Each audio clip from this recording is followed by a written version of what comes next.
Hola a todos, hoy vamos a hablar sobre la cultura Hustle y por qué es así de tóxica.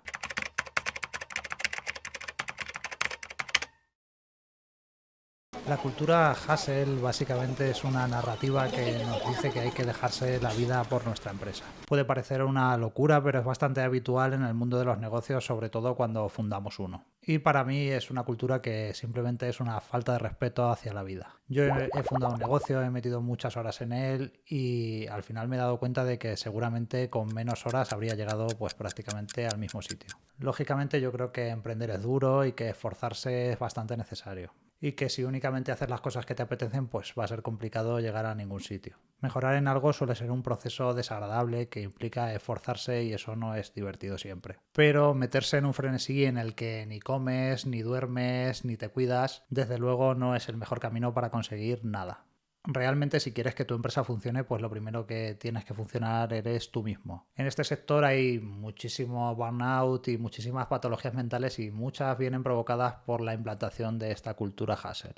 ¿De dónde viene esta cultura? Pues hay principalmente dos orígenes. El primero es el mundo del venture capital.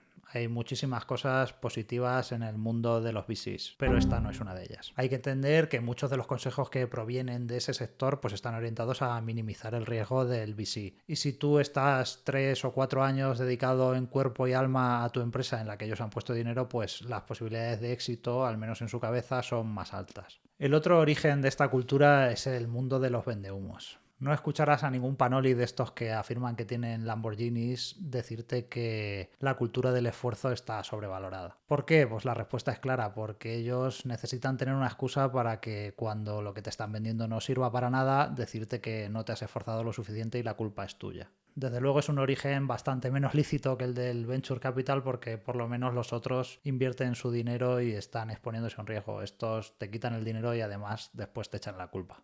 Uno de los problemas de nuestro sector es la obsesión por el éxito. Si el 90% de las empresas que se arrancan en España no llegan a los 3 años de vida, ¿cómo es posible que todo lo que estamos escuchando todo el tiempo sean historias de éxito? He currado con chavales que a los 22 años ya decían que en 3 años iban a estar ganando 100.000 euros anuales. Los canales de YouTube que más lo petan están llenos de la palabra millonario por todos sitios. Los podcasts que están hechos por emprendedores de lo primero que hablan es de lo grande que ha sido su ronda de inversión.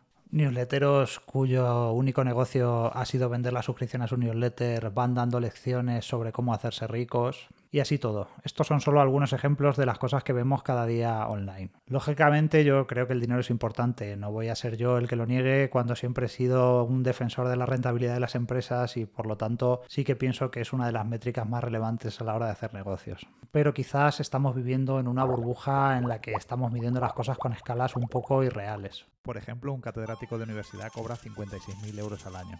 En el sector tecnológico eso nos parecería mucho o poco, seguramente poco. Así que si estamos en un sector privilegiado, pues hay que aprovecharlo, pero no nos tenemos que masacrar si no tenemos el mismo éxito que el que está al lado. Yo no creo que hablar de facturación o de EBITDA sea un error. Por supuesto, siempre he defendido la transparencia y siempre me ha parecido un acierto que se conozcan las cifras. Pero sí que me gustaría que no se hablase solamente cuando facturamos 8 dígitos, que hay empresas que están facturando 30.000 o 300.000 euros al año, que son tan lícitas como las demás y cuyas historias también deberían escucharse. Además, no solo eso, también hay una tendencia a ocultar los fracasos. Los fracasos existen y yo creo que podemos aprender mucho más de la gente que fracasa que de la que tiene éxito, porque si lo cuentan son gente mucho más transparente.